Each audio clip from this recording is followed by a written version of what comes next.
Welcome to Life on Life's Terms with your host, Justin. and Kenny. Today's topics is a new topic. We're going to get into nutrition and diet. We're going to unpack some of the stuff that we are looking for out of this month throughout this topic. And we're going to talk about different diets, so on and so forth. But before we do that, we would like to do these things called shout-outs. Since it is always training season, what does your meal plan look like? Is keeping a healthy diet robbing from your palate and triggering unhealthy cravings? Sure it is. Keep on your A game and stop cravings at the same time with Ono Poke. Ono Poke is a perfect place to stuff your face with something that ties into your fitness goals. Try the miso salmon poke, spicy Thai salmon, or the albacore tuna poke on your choice of veg, quinoa, or rice. Eat healthy, eat right, eat Ono Poke! Would you like to feel like an astronaut? Ooh. Would you like to detach from this world? Disconnect for a little while? Well, where is the best place to do this? Our friends over at Modern Gravity, of course. For only $39.99 a month, you can have the astronaut experience and detach from the world for about an hour or so. For more details, please visit Modern Gravity's website at www.moderngravity.ca. Sensory deprivation chamber. But it's not even. Your senses aren't even deprived. I mean, you're feeling everything. You're hearing everything. You see everything. I mean, it's if you have the lights on. Yeah, if you have the lights on, yeah. Yeah. But you definitely feel like you're in the middle of nowhere. Yeah. So diets and nutrition. We're on a new topic. 1st of March. Perfect. Time to get into your beach body. I think for everybody tries in January. Yeah, they start trying in January, but then the vast majority of them quit. I was in the gym first week of January, and it was packed. And the person I was going with was like, "Give it a week or two, they'll be gone." Yeah, it didn't even take 3 days. They were all gone. I go for pretty. This last month, I've been injured quite a bit, like with the knee and the ankle, and then before that, I hurt my back. So I haven't been going to the gym as much, but the drive is still there to go. You know what I mean? It's more like physically unable to. I couldn't really walk for about 4 or 5 days. Yeah. So it wasn't like I wasn't letting the inner bitch win and be like, "Fuck that, I'm not going today." Like, that's not what it was. I'm just getting my gym game back on point. Yeah? Yeah, got to bulk up for Speedo season. Well, plus you have to go and do a photo shoot where you tell a photographer that you love him, remember? I can't wait for that. Yeah, I could just see you standing there being like, "I love you, Jeff. I love you so much." I'm going to make him tell me that he loves me. I think that's what it was, yeah. Yeah. Yeah. Tell me you love me, motherfucker. Yeah. So diets and nutrition, I'm actually kind of excited. I'm really kind of excited for this episode, this theme. I'm so thankful relationships are over. Why was yours going to come to an end? No, like my relationship got better, but it's just like like one domestic fucking thought after another, right? And like I can finally get out of like the emotional tornado of relationship month and get into something that's not so heavy on my heartstrings. Yeah. And step back into ego a little bit and get in the gym and start dieting a little bit so I can get some abs. Yeah. Well, I mean, this month could get heavy. There is a piece of it that might get heavy. So if we look at the things that Chelsea wants to bring forward in the theme of diet, it's brain healthy food diets. So we're going to talk a bit about that in an episode. And then she's also looking for eating emotions, or why are we eating our emotions? Why and how do we stop? And then she's also talking about food cravings after you quit doing drugs and how it's so easy to become like a sugar fiend. So I could definitely see the eating emotions thing. That could get heavy, right? I mean, even on my side of things with obesity, so on and so forth, there's definitely an issue coming from poverty that definitely fits into that place where you're not eating for nutrition, you're actually eating for feelings. Well, like, I'm telling you one thing, man. If I'm sad, like, genuinely, like, just got a case of the blues, Yeah.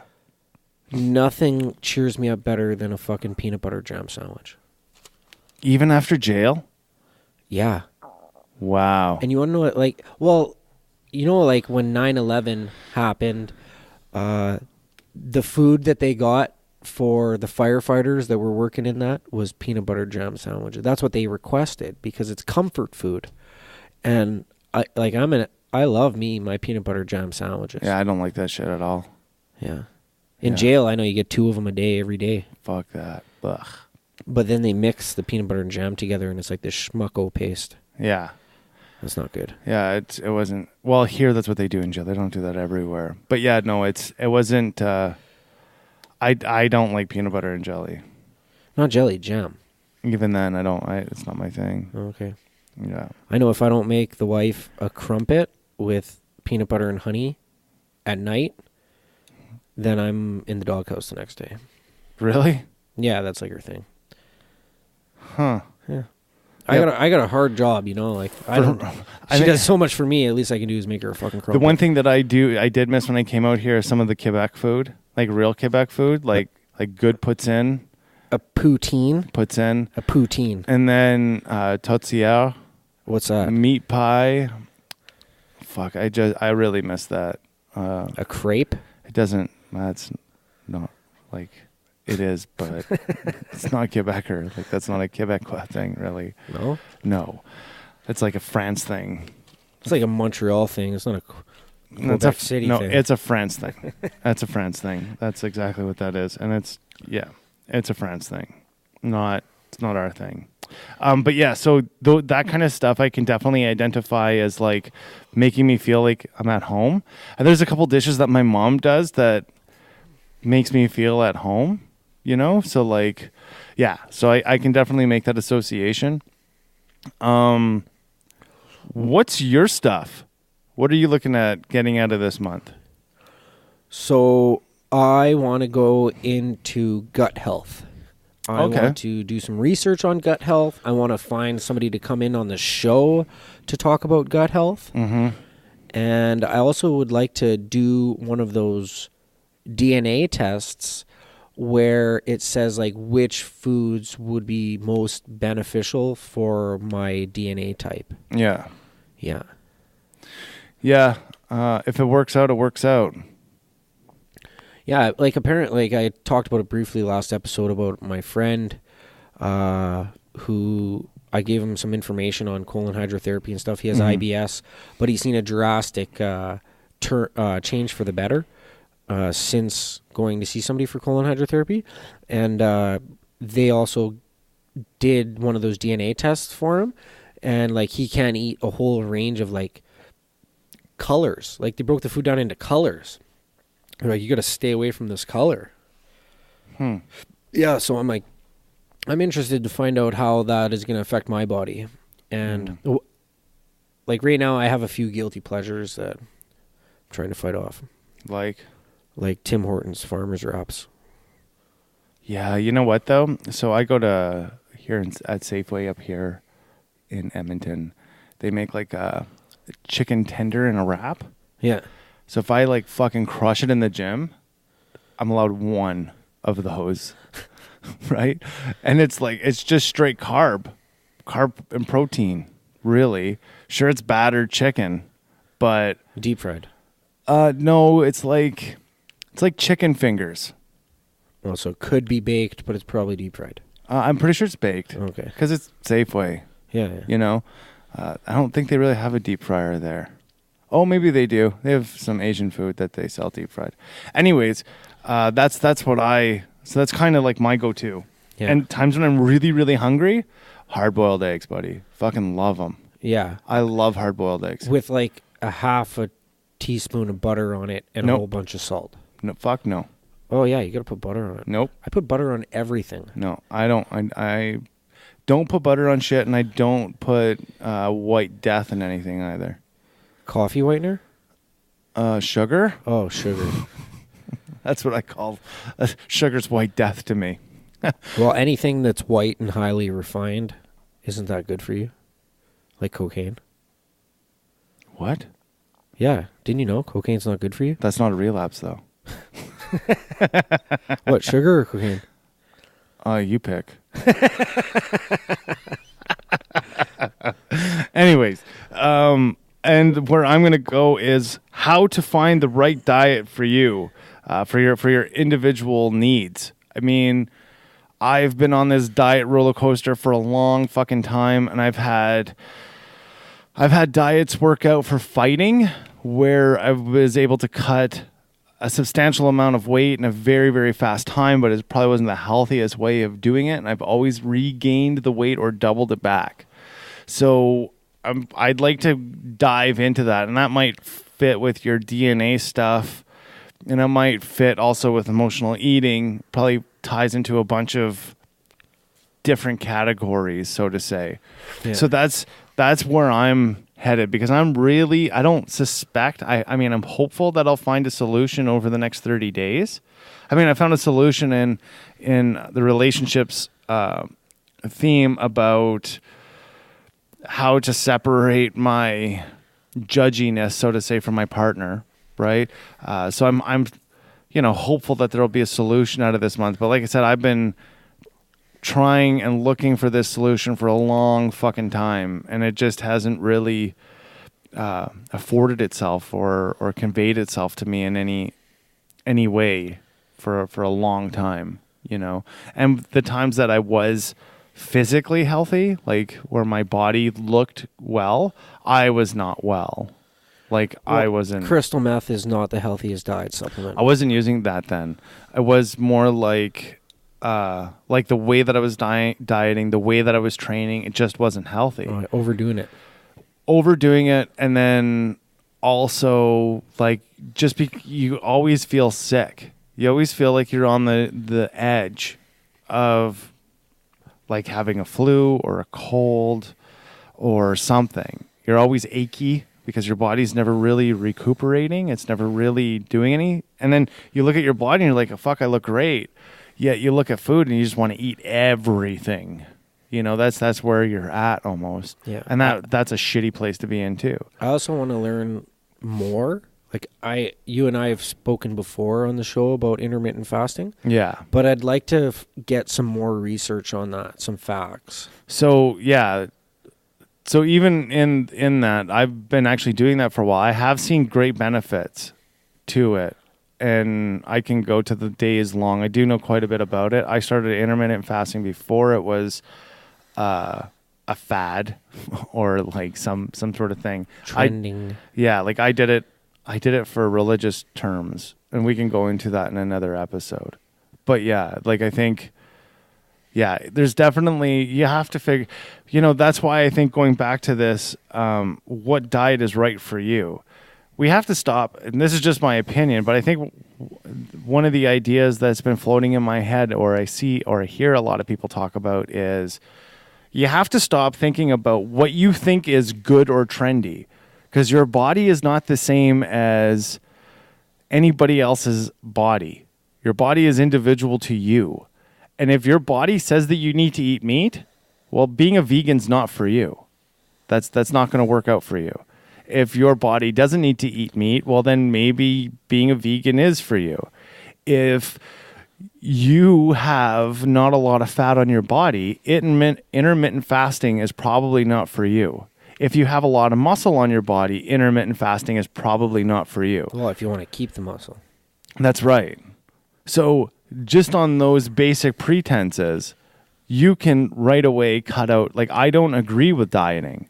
Dieting to me, diet itself just means what you're eating. But dieting itself is not sustainable. Nobody has ever been able to sustain a diet in a way where it became their life. Nobody is on the Atkins diet for life.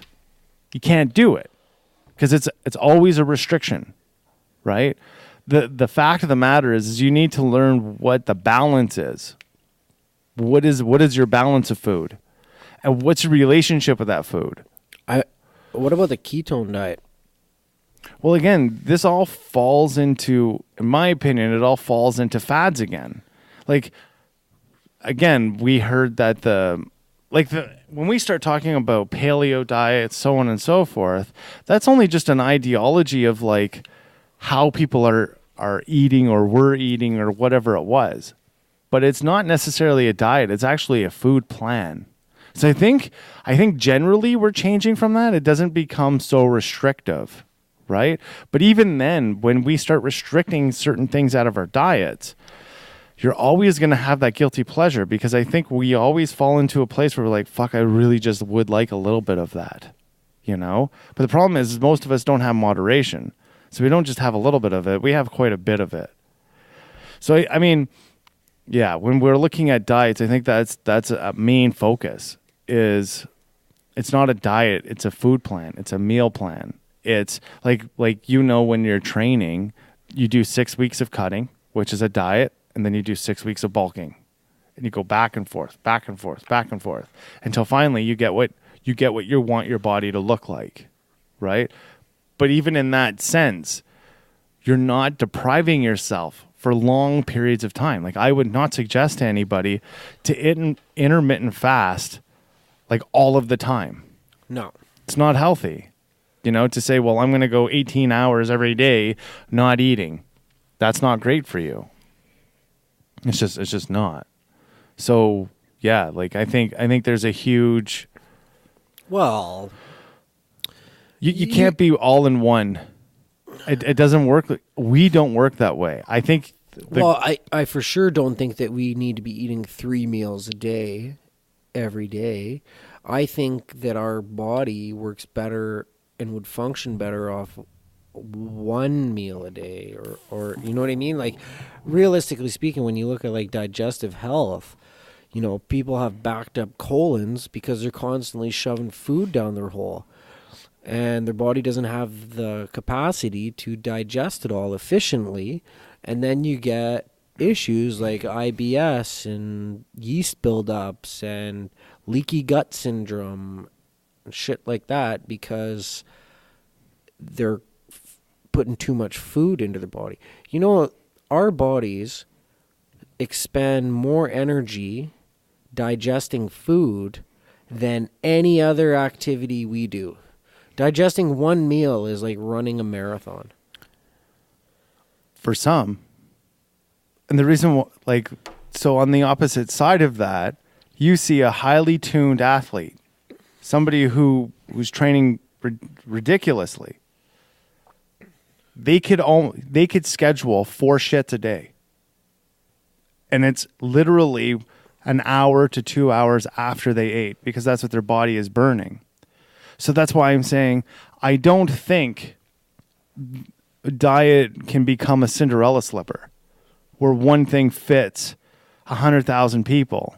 Because I agree, yeah, there is IBS issues, there's GI issues, there's a bunch of different issues that people can have. And then on the opposite side of things, there are people who can literally time their bowel movements every day, like clock. Well, inside minutes. Yeah, they can they're almost like a trained dog, where they can say, "I'm shitting now," boom, and it's done. Like they can actually look at their bowel movement and know what they ate, because it was within a time frame of an hour. You know what I mean? Like that's how fast their body's burning and pushing things out of their system. So there's a wide spectrum. And I think really it's up to us to figure out where we're fitting. Yeah. You know, that's why I'm going along this line of what's right for your body. Because what I did find is, and I think that this happens too, is people identify their diet to who they are. Yeah. I'm a vegan. I'm a vegetarian. I'm a paleo. I'm a ketone guy. I'm carb only guy. I'm, you know, like all of these different things. Like I think her name's Michaela Peterson, who's Jordan Peterson's daughter. She has a huge autoimmune deficiency disorder. So she can only eat meat. And she's been telling the world that that's all you need is meat. You don't need vegetables, none of this stuff. to be fair, she has a very esoteric issue with her diet and her digestion tract. So to sit there and say to the entire world, that's all you need is just meat, that's no good. Like you can't do that kind of stuff. You know, if that's where you're going, where you're just saying this is all you have to do, and you're trying to produce a Cinderella slipper for people, that's a serious injustice. I want steak tonight. Yeah.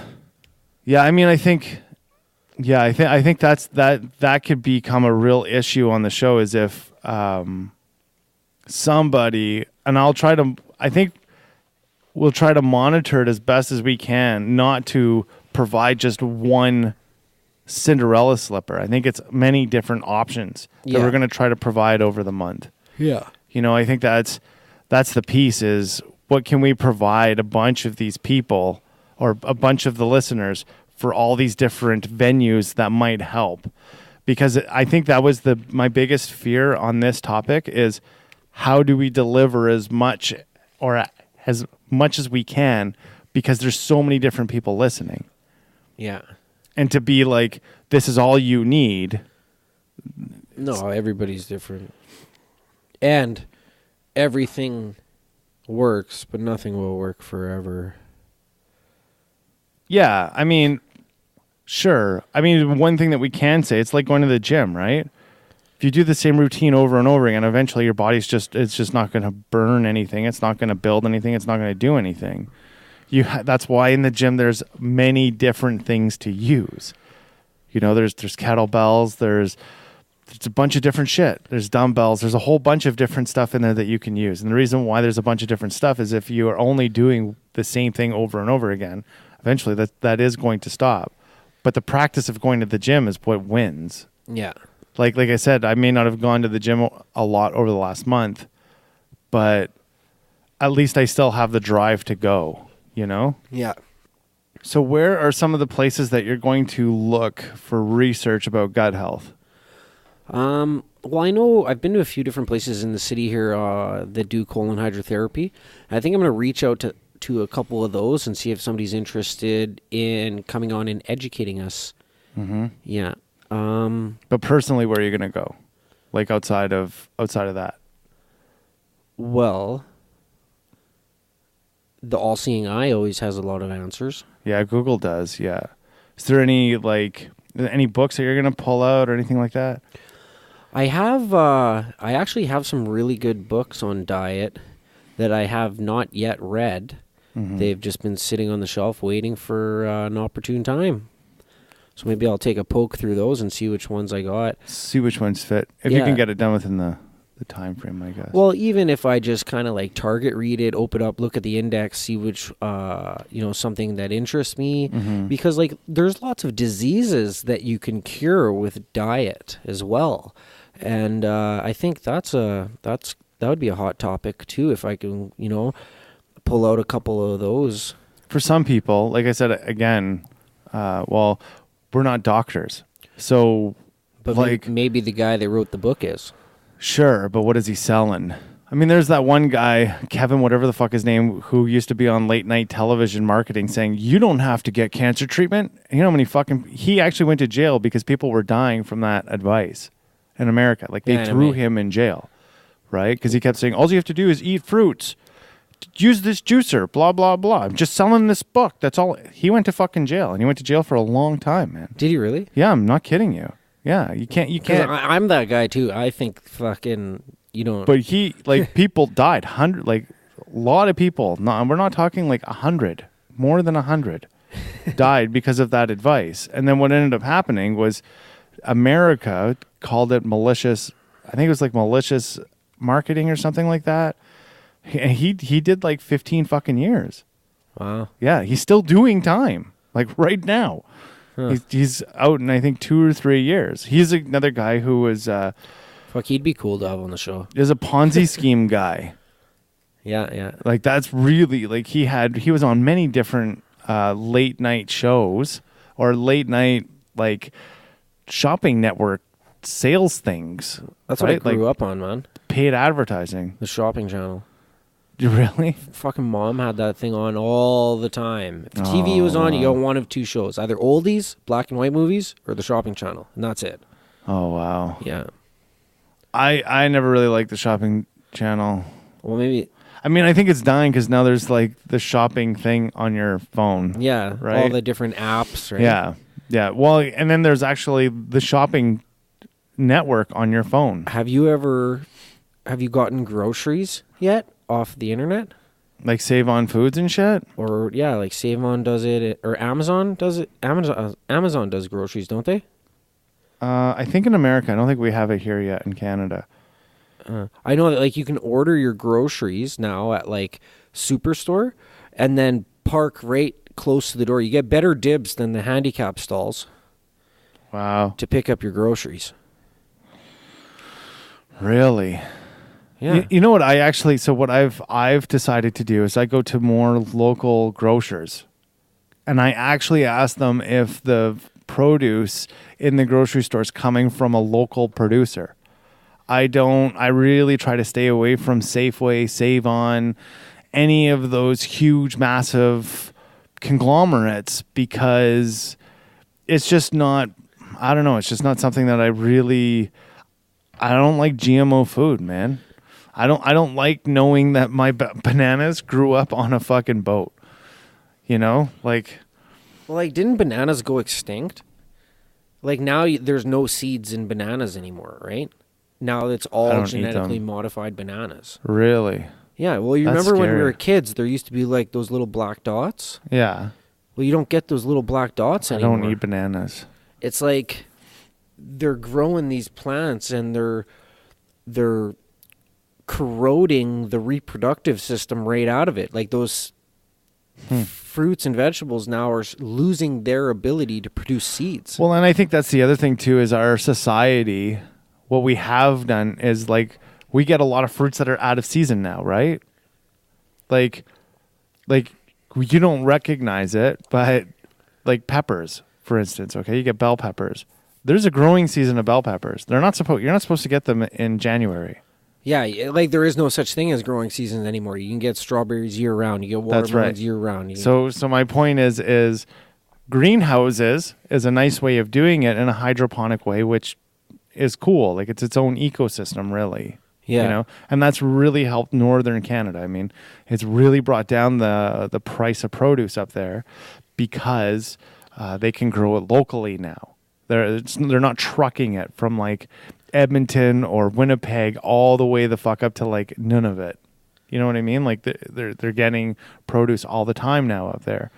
But that being said, we as a Western world have made it so that it's advantageous, like it's commercially advantageous or business wise. You would be an idiot not to have bananas year round. So like we produced that. We almost killed or are killing all of these different produce because we're incurring that into the market, right? That's another thing I'm going to do here is I'm going to make sure that when we get somebody in here talking about gut health or we do some research on it, I'm also going to do some research on GMOs or ask questions about GMOs, what they are, what the effects are, how to avoid them. Well, and this is the other thing too, is we can go till the day is long about Monsanto. Yeah, Monsanto. And they're literally killing us. Like, this is why I try to stick to farmers markets for my produce. I try to go to local grocers. I really, really detest going to the big grocery stores.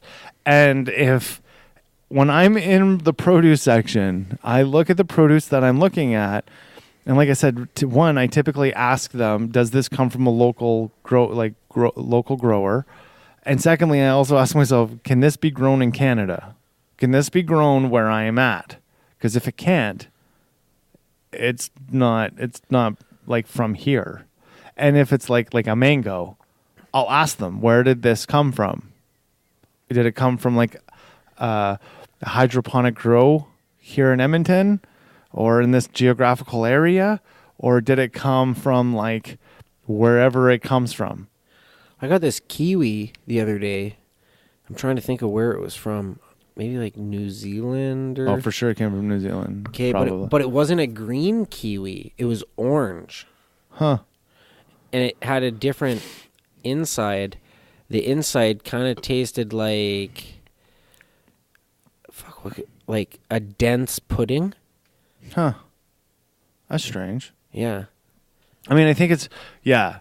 And I think, well, we're starting to see, too, in the North American market, like, different fruits that we've never seen before.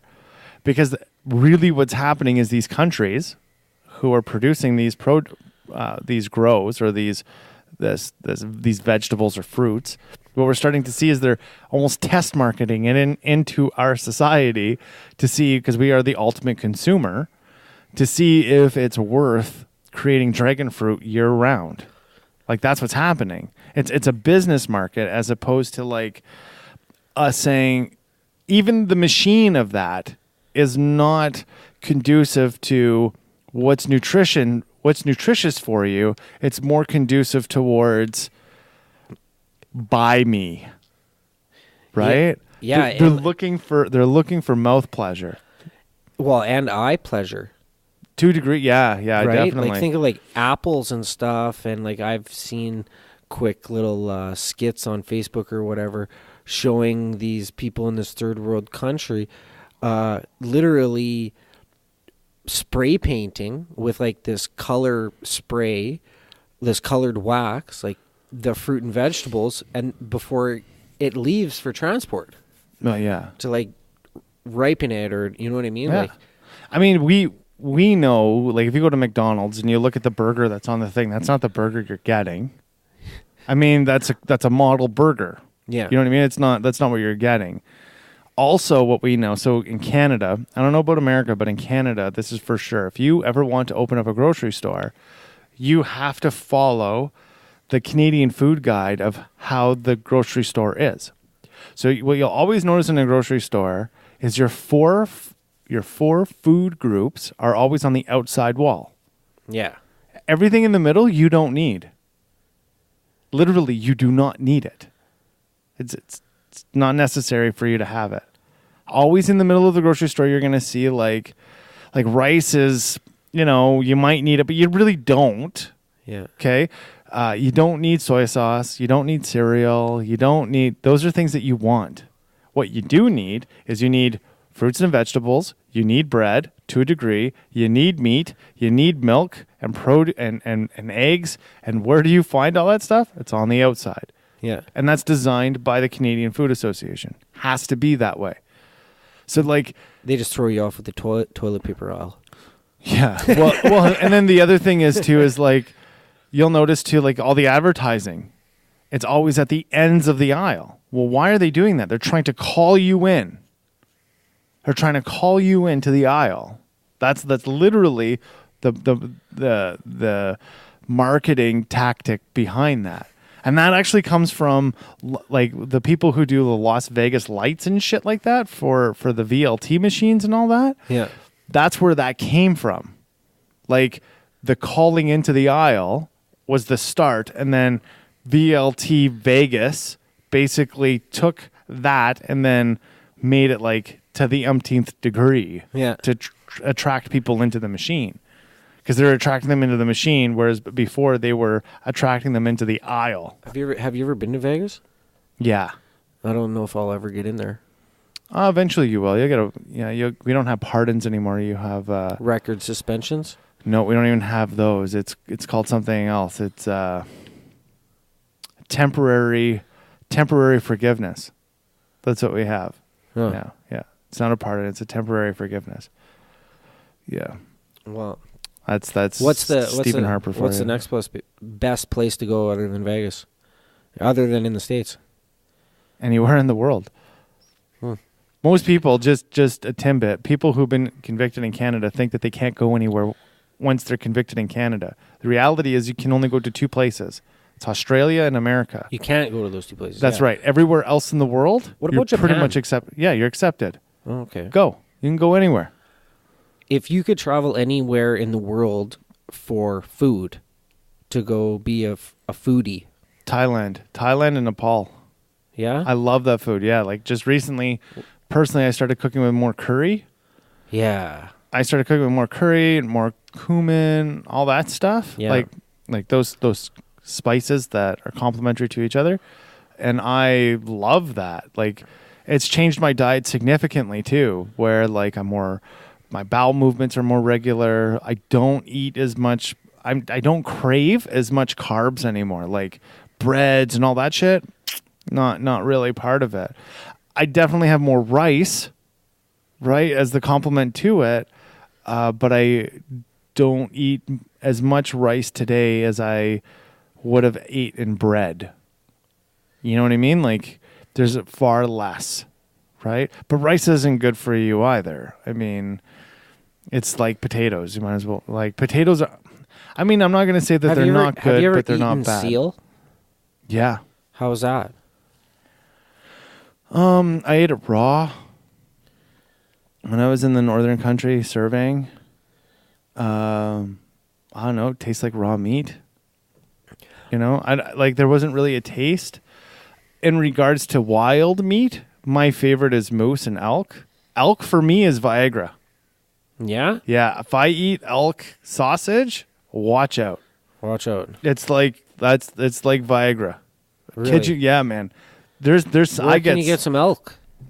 You can go down to Spinelli's. Shit you not. Go down to Spinelli's. They've got elk sausage. That's the elk sausage I eat all the time. Fucking shit's like, it's crazy. And I can just feel vigor as soon as I eat that shit. It's crazy. I'm gonna go pick some up here. I eat the whole sausage. Fuck it. No fucking around here. You know? I eat the whole thing. It's fucking so good. And that's all I'll eat. I actually wait to eat that. It's like a once or twice a month thing. Oh, man. I fucking love that. My girlfriend always goes, "Who's hungry for sausage?" Like as a joke. You know what I mean? And that's just reminded of. You're like, I eat that whole fucking thing. I do. It's so good. I ram that whole sausage in my... Fuck it. It's good, though, man. Have you ever had elk? Have you ever had experience of wild meats? Well, yeah, I had something wild. I can't remember if it was elk, moose, or deer, but it was gamey. It was like had like this tang to it. You know what? I'm going to tell you something, man.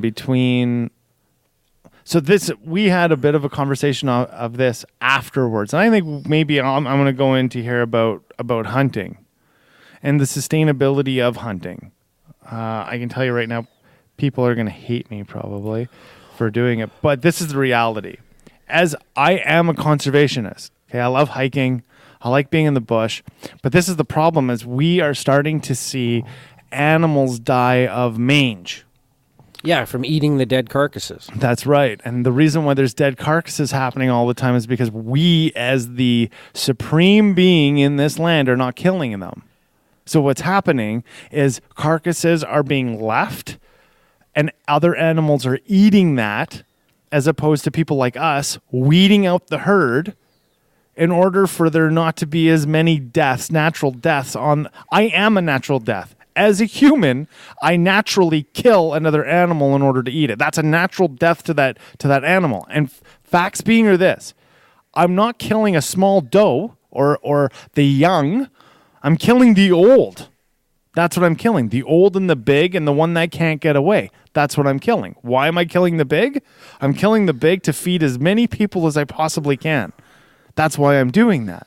And I can't kill the fast because it was too fast for my arrow or for my bullet.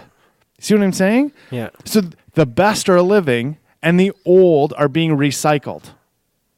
That is the fact of... Watch any life fucking show out there on your Netflix or your YouTube or whatever it is. Shit dies. It gets killed. You know? Things die. And we are a part of that. For us to pretend that we're not a part of that, it's lunacy. It's straight lunacy. And to say, I mean, fine, Buddhists have their philosophy, and that's great. And that's great that it works for them. But in our North American world, Western world, we've been killing shit for a long time, man. You know, I mean, we eradicated buffalo, for fuck's sakes. I mean, I'm not saying that was a good thing. Far from it. But there's a reason for hunters. That's a conservation. I mean, Ducks Unlimited, what do you think they really are? They're a hunting group. That's why they buy land and kill ducks. Like, they don't kill all of the ducks, because if you kill all the ducks, you're not going to get a harvest next year. Right? And so you want to talk about, this is the other reason why I try to stay away from the big supermarkets, is because I would rather go to a butcher and buy my meat than go to a massive super chained grocery store and go buy the shit that was slaughtered at a mass slaughtering house. Yeah, and like, hey, so I'm into woo-woo. Yeah, sure. What about the emotional state of these animals? You and I know from like reading books and listening to somebody like Simon Sinek about stress hormone. Sure. Right? And how the stress hormone pollutes Sure. the entire body. Okay, so now, if you I'll say this. kill an animal with the stress hormone. But when you're hunting, the animal doesn't even know their life is done. No. So I'm agreeing with you on the hunting. Yeah. And this is the contrast that I'm saying between the farm and the hunt. Yeah, I'm saying that like these mass slaughtering houses. No, animals, Like, yeah. So then we eat this meat that's riddled with fucking stress hormone. Yeah. Right? Yeah, I mean, if that's a contributing factor, it's a contributing factor. But I'll tell you what, this gaminess that you talked about when you were eating that meat, Yeah. that's because that was the only reason. It's like this. There's this thing called, is it really orange juice? So they had... Well, it's just because I've been eating this other shite for my whole life. So then watch this. They took, I think, 500 people, or is it 500? It's 1,500 in total, but it's 500 people in rotation. Sat them down, gave them the 4 leading boxed orange juice, and then they actually put fresh squeezed orange juice also. Yeah. Everybody thought that the fresh squeezed orange juice was fake. And the only thing that they couldn't pick out the difference between Tropicana or Minute Maid. They couldn't tell the difference. And they actually thought that was real orange juice. Not the freshly squeezed stuff. They thought that was fake. It's too watery. It's not real. There's no sugar in this. Yet on all of the orange juice boxes, it says fresh concentrate and all this other stuff. But the reality is made with real oranges. There you go. It's all a semantical thing, right? And this is why I think, again, that marketing really feeds into the whole semantics of words and bullshit, and why we say, can't say this word. You can't. Fuck off, man. Like, words are words. Anyways, my point is this. The only reason why it was so gamey to you is because you have never had that experience before, and it was actually pleasurable to your taste buds. And the other thing that you're going to notice, because it's different, your body is going to take a longer time to digest it because it doesn't know what the fuck it is. So it's trying to figure out how to get its nutrients out of it, right? If you eat the same thing over and over again, we are classic to bears, okay? If you ever see a bear eat something, they shit it out right away. And for the most part, they shit it out right away. But what a bear is constantly looking at whenever they're going to kill something is, how many calories is it going to take me to kill that? They've been running their entire lives, bears, to kill shit. You know what they haven't done? Fight things. They only fight things to fuck things. It's the only reason why they fight. Okay, and they fight other bears in order to fuck other bears. Okay? What they don't typically do is they don't typically fight something to kill it. So when they kill something, they want that to be the least amount of calories used in order to kill that. Well, you and I do, because we're better savages than they are biochemically. And that's why we are the apex killer. And we're apex. Is because if you eat the same things over and over again, your body will figure out how to take those nutrients out, burning the least amount of calories. This is why it's very important to change your diet up as much as you possibly can. To eat chicken, fish, and beef all of the time is not becoming of you. If you can find other meats, go and eat them, because you're going to find that your body is going to change very, very quickly in the way that it digests those meats and has that protein within its system. This is very, very important. We miss that as a society because we keep on going to the same grocery stores. Okay, it's not great for us, right? This is why when you look at the Inuit in northern Canada, they can digest because genetically they've engineered their digestive system to literally eat lard and not bung them up. If you and I were to eat lard, we would be violently ill. We can't do it. We just can't do it.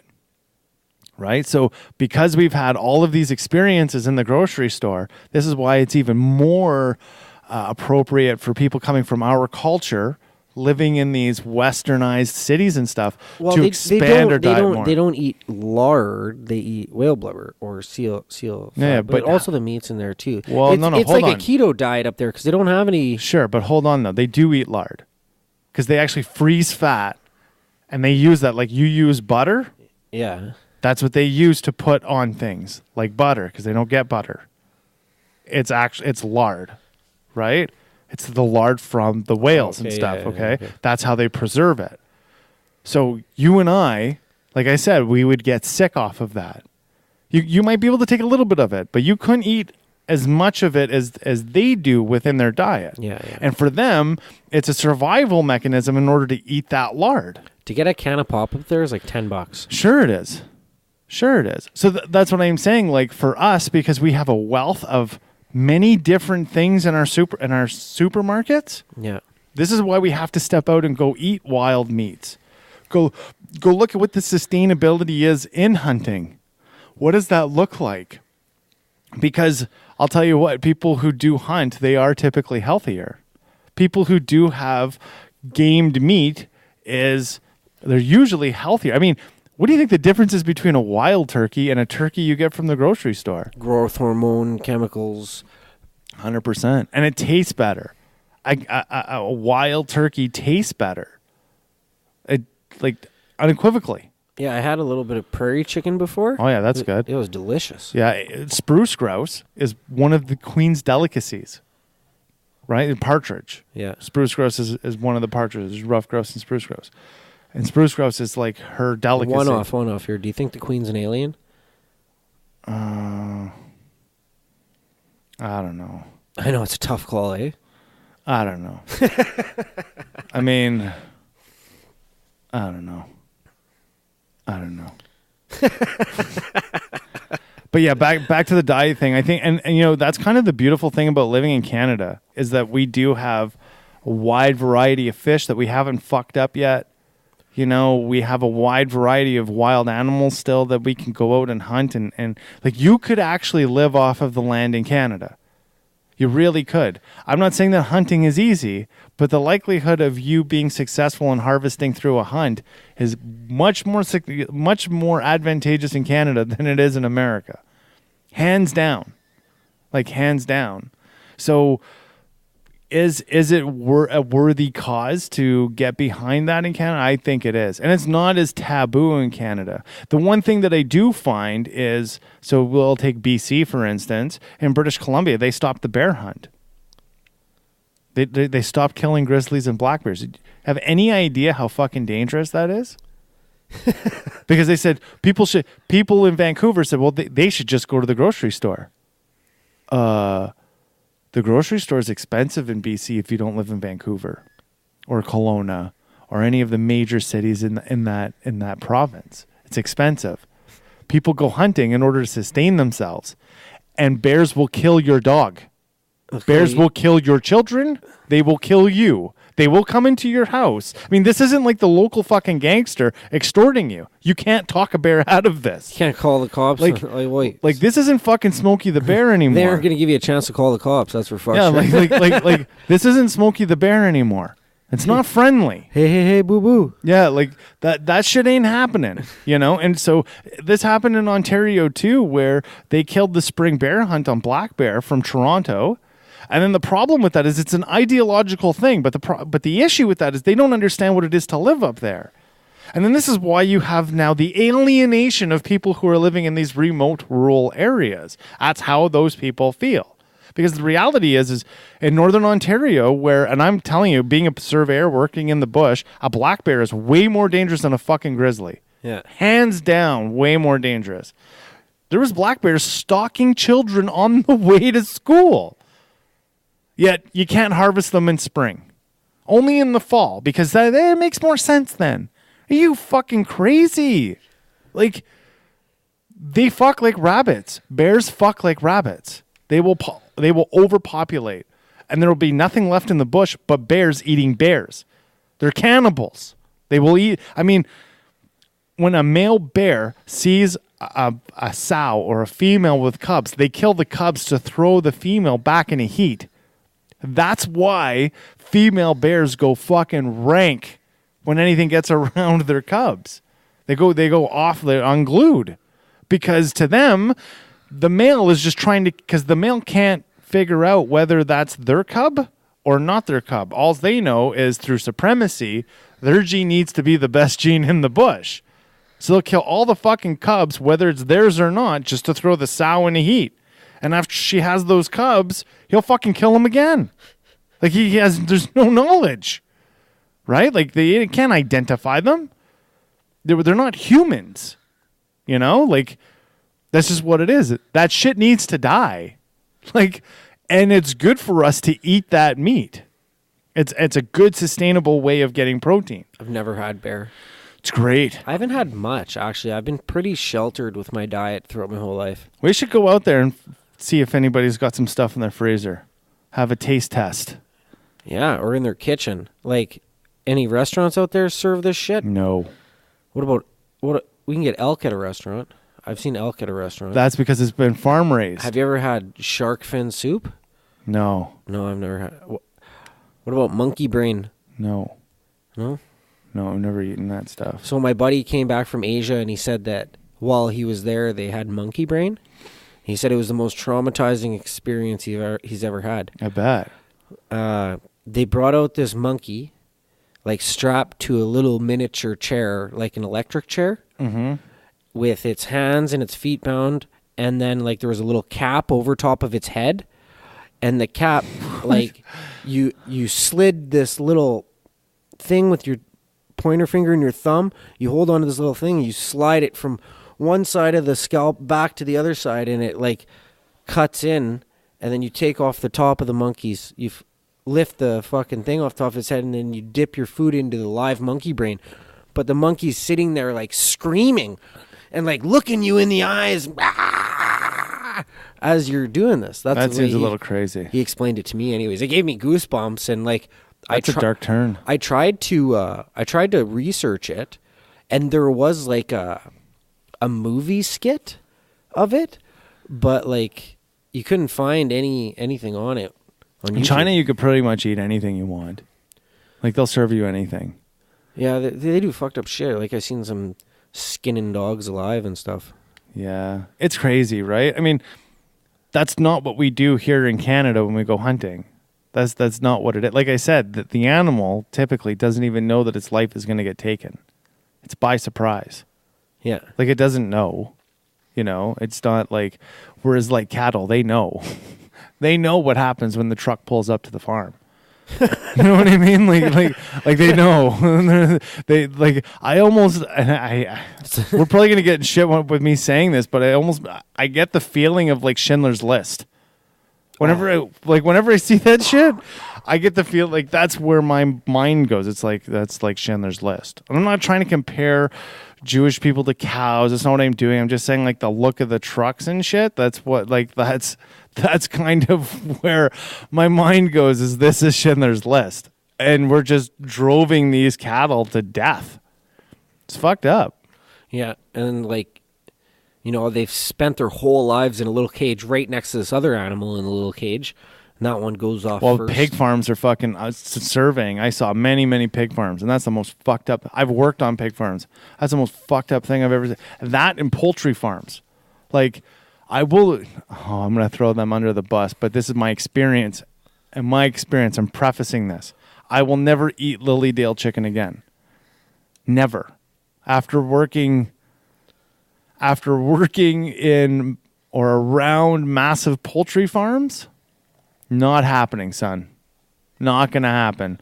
I will go to the Hutterites all day long, and I want to see fucking feathers on my chicken, and I want to see the chicken was running around in the fucking yard. Like, that's what I want to see. Yeah. I don't want to, I'm not going, like, if you can afford not to buy that produce, don't. Or that protein don't. Go and seek out your local people, because those people are the people that are starving. And the only people who are really making money is like the big, massive companies. You know, I'm telling you, man, I saw a poultry farm that was literally 4 miles long. Okay, 4 miles long and 400 meters wide. And all it did, it was basically just a killing plant. Like, from egg, the chicken would move down a conveyor belt to eventual its death at the end of the fucking 4 mile run. Holy fuck. That was fucked up. It was the most fucked, and the smell was unreal. Unreal. I put Vicks under my nose many times for putrid smells, and Vicks was not working. Fuck, Like, I vomited 6 or 7 times walking through like walking through that property, man. I worked at the dump here, Yeah. and like the amount of like food and food packaging and just like it was unbelievable. It was like I'd never seen anything like it, and I never thought I'd ever see anything like that. Like, it's not where you're like burying shit in the ground. This was like they have this plant built where they run all the household garbage through this system to create biofuel. Yeah. And it's a great idea, but it's not very efficient. It's not as efficient as they want it to be. And but inside, like, you really get a few sights and smells and lots of growth. Yeah. Lots of creepy crawling growth. Yeah. Yeah. Oh no. Yeah. It's What about farmed fish? I heard some fucked up shit about that. yeah. It can get pretty. Yeah, that can get pretty gross. I mean, like I said, what's the point of that when we live in Canada? Go fish. Yeah. Like, it's not that hard, man. You know, it's really not. You know, and again, like, sure. Well, if everybody was doing it though, there'd be no hunting and no fishing. Well, the other thing is obviously in our North American culture, there's a reason why we have grocery stores and all this stuff, because people can't afford the time to go to a river and drop a line in. You know what I mean? Like, and that's when we're our happiest, though. Yeah, but when are you going to go fishing? After you just finished your shift at the fucking financial whatever office that the 9 to 5 fucking cubicle you were in? Like, that's not happening on the weekends after you just finished 40 hours in a cubicle. No, that's not what you're doing. You're gonna sit in front of your fucking Netflix and you're gonna drone the fuck out. That's what you're doing, right? That's what it is, right? So like, you're right. Like, why shouldn't we should be going out to go and do these things? I mean, that's what they did in the 50s. That's what they did in the 60s. That was like recreational time. That's not that anymore. We're so slaved to the market. We're so slave to sitting in front of these screens. And again, what's the biggest, and this is me getting on a pulpit a little bit about diets. You go onto the internet and there is so much shit about diets. The only person who I've ever really had any confidence in was a girl on Joe Rogan's podcast, Dr. Rhonda Patrick or something like that. Dr. Rhonda Patrick or something. She doesn't bullshit you. Doesn't lie to you. She tells you what it is. She tells you the difference between paleo and this and all this stuff. And she was the first one to say, like, she's a nutritional dietitian scientist, basically, is what she is. She like breaks down the science behind all the nutrients and the diets that are out there and all this different stuff. So I mean, I have a lot of respect for what she says, and she goes into great detail about about what that is, like what this diet is going to give you and why it's preposterous to look at that diet potentially, right? And she goes into like the DNA biochemical components of your gut and why you need this and why you need that. It's not about liking what you need. It's about this is what your body has designed that you have to have in order to survive. That's why I like Dr. Rhonda. I think her name is Dr. Rhonda Patrick. I can't remember the episode or the fellow's name, but it was about the potato diet on Joe Rogan. Oh, yeah. I forget his name too. Yeah, but I remember what you're talking about. Yeah. Yeah, like I just listened to a quick skit of it, and I caught that because of like the stacked, the way the mitochondria are stacked in the starch. Well, that's probably completely wrong. The way the starches are stacked in potatoes is different to other starches. Yeah. And that's why, like potatoes, if you just eat potatoes all the time, you're prone to put on fat. Yeah. But if you cook, and that's because we have a hard time breaking that down, that stored energy, that stacked stored starch, and then it gets we don't use it up, and it gets stored for later usage. As energy, fat. Yeah. But the fat's the purest form of energy. But he said in this episode that if you cook your potatoes and then you let them cool to room temperature and then you heat them up again, you break down that stacked component of it, and we can digest it, and it doesn't. We don't store it for fat. Huh. Store it to turn into fat. Huh. That's what that guy said on the podcast. That's the only part that I got. I don't know what else. That'd be a good one to watch, though. Chuck up on again. Definitely, 100%. Yeah. Yeah. I mean, I think this is going to be a great month for a new topic. There's a lot of rabbit holes that we can go down. Honeybees. What about your honey? Have you seen those beehives you hang on the wall? No. No, you can get beehives in your living room now with like a clear plastic front. Yeah. Yeah. No. I do like honey. I will substitute honey for White Death all the time, all day long. Yeah, I will do that. Like in my oatmeal. In everything. I love oatmeal. Oatmeal gives me bad farts. Yeah? Hot ones. Oh, really? Yeah, you know when it comes out and it's hot and it burns your ass? No. Don't lie, man. Fuck. Those are the smelliest ones, right? So you don't want that to happen. Real maple syrup. Oh, yeah. Here we go. Stereotypes. Maple syrup, French frog. Fuck you. Why do you take it so personally, man? Are you insecure about your now? I'm not even insecure about it. It's just this fucking...